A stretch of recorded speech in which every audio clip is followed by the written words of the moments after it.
সামনে কি তাহলে আপনাদের একসাথে দেখা যাবে, নাকি এই সবই রিউমার?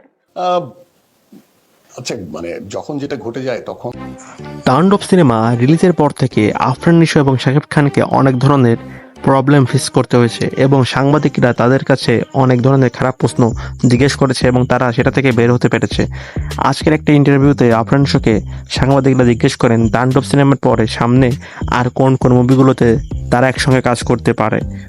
তখন আফরান নিশো বলে যে এখনও সেরকম কোনো কিছু বলা হচ্ছে না, কিন্তু সামনে আমাদের অনেক কাজ আসবে এবং শাকিব খান এবং আমি দুজনে এক মুভিতে অনেক কাজ করার ইচ্ছা প্রকাশ করেছি।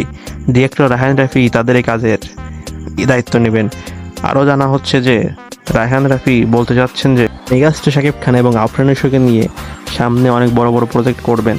আফরান নিশোকে সাংবাদিকরা জিজ্ঞেস করে যে শাকিব খানের সঙ্গে তার কাজ করাতে কোনো অসুবিধা আছে কিনা। তখন আফরান নিশো সঠিক কথা বলে দেন যে আমার কোনো সমস্যা নেই, শাকিব ভাই যদি আমার সঙ্গে কাজ করতে চান তাহলে আমিও কাজ করবো, যেহেতু আমি একটা শিল্পী সেহেতু আমার অনেক কাজ করা দরকার।